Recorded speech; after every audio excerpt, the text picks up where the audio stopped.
네, 국내 뉴스 브리핑입니다. 편의점들이 과잉 팽창하면서 본점만 배가 부르고 있습니다. 점주들은 적자에 허덕이면서 휴업과 폐업 등이 부실률이 타업종 비해서 2배에 달하고 있습니다. 오늘의 헤드라인 뉴스입니다. 위조 부품에 멈춰선 영광 원전이 전력 예비율이 뚝 떨어졌습니다. 전남 영광 원자력 발전소 5호기와 6호기가 발전을 멈추면서 사상 유례 없는 전력난이 몰아닥칠 예정입니다. 짝퉁 부품 사용이 적다며 영광 3호기와 4호기, 울진 3호기가 계속 가동하고 있습니다. 시민들은 불안이 증폭되고 있습니다. 연비 쇼크로 현대 기아차가 시가총액 5조 원이 증발했습니다. 외국인과 기관은 매도세를 보이고 있고 두 종목이 동반 신저가로 추락했습니다.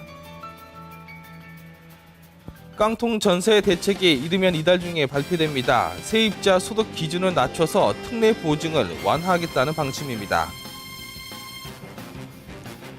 앞으로는 고령층이 파생상품 가입을 마음대로 하지 못하게 됩니다. 장외 파생상품에 가입했다가 손실을 보는 고령층이 늘자 금융당국이 가입 기준을 강화하기로 했습니다. 울릉공항건설이 또다시 물거품이 될 예정입니다. 울릉공항건설이 또다시 암초에 부딪히면서 무산될 위기에 처했습니다. 네, 오늘 아침 조간신문은 먼저 세계일보 일면기사입니다. 위조 부품 때문에 멈춰선 영광 원자력 발전소 때문에 전력 예비율이 뚝 떨어졌다는 소식입니다. 전남 영광 원자력 발전소 5호기, 6호기가 발전을 멈춤에 따라서 이번 겨울에는 사상 유례 없는 전력난이 몰아닥칠 전망입니다. 예상대로 영광 5호기와 6호기가 연말까지 부품 교체를 마치고 내년 초 발전을 재개하지 못하면 예비 전력이 사실상 제로 수준까지 떨어지게 됩니다. 작년 9월 15일 전국적인 순환 정전을 해야 되는 사태가 빚어질 판입니다. 지식경제부와 한국수력원자력이 어제 영광 5호기, 6호기 발전 설비 용량이 각각 100만 킬로와트에 달하는 주력 원전이라고 밝혔습니다.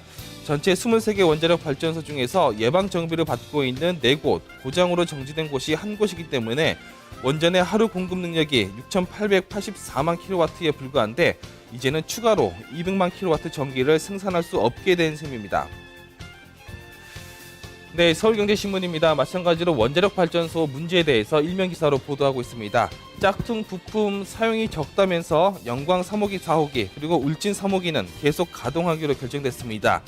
시민들의 불안이 증폭될 수밖에 없는데 원자력 발전소의 안전성을 과연 믿을 수 있을지 의구심이 들고 있습니다. 정부는 방사능 유출 물질과 관련이 없다면서 계속 강조하고 있음에도 불구하고 10년 동안 부실을 몰랐던 정책 당국의 발언에 신뢰감을 느끼지 못한다는 반응입니다. 또 원자력 발전소 핵심 부품도 위조 여부를 철저히 검증해야 된다는 목소리가 높아지고 있습니다.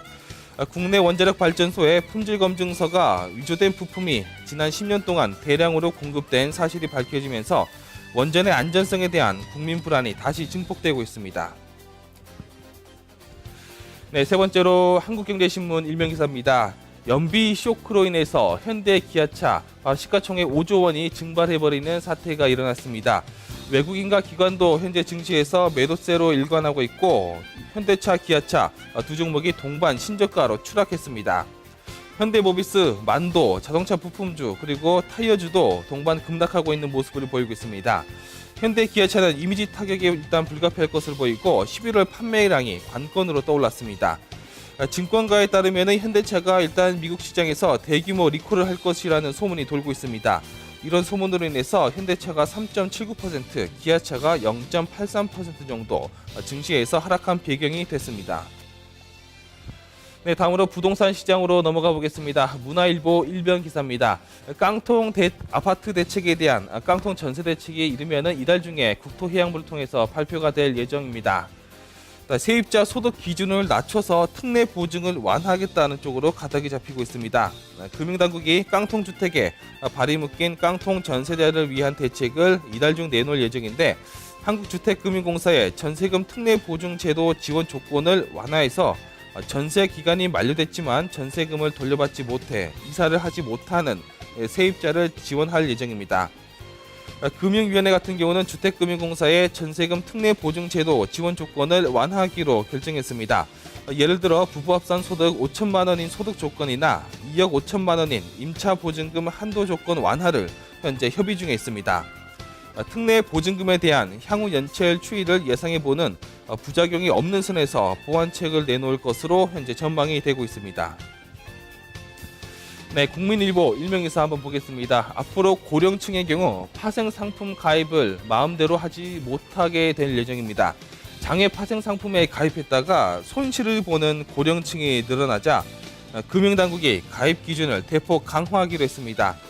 특히 ELS나 외국환 마진거래 같은 장외 파생 상품은 구조도 복잡하고 원금을 날릴 위험이 큰데도 금융사들이 무분별하게 판매하고 있는 것으로 나타났습니다.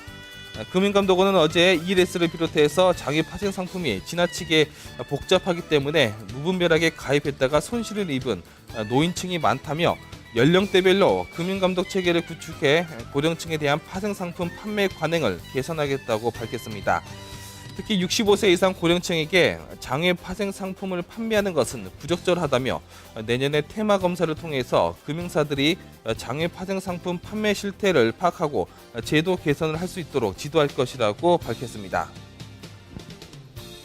네, 마지막으로 매일경제신문 일명기사입니다. 지금까지 추진해왔던 울릉공항이 또다시 무산될 위기에 처했습니다. 예비 타당성을 검사해본 결과 적정하지 않은 것으로 판별이 됐습니다.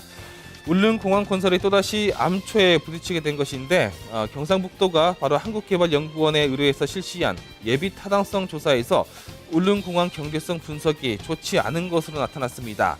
기준치를 미달한 것으로 나타나서 결국에 경직성이 없는 것으로 평가된 것인데요. 울릉공항은 2010년 정부 예비 타당성 조사에서 경제성이 낮다는 이유로 무산돼 지난해 4월 활주로 길이를 대폭 줄였습니다. 또 경상북도가 사업비도 3분의 2 수준으로 대폭 줄이면서 예비 타당성 조사를 다시 한번 신청했는데 결국 결과가 좋지 못하게 나왔습니다. 경제성 분석 수치가 기대치를 밑돌면서 울릉공항은 또다시 무산될 것으로 예상이 됩니다. 네, 지금까지 국내 뉴스 브리핑이었습니다.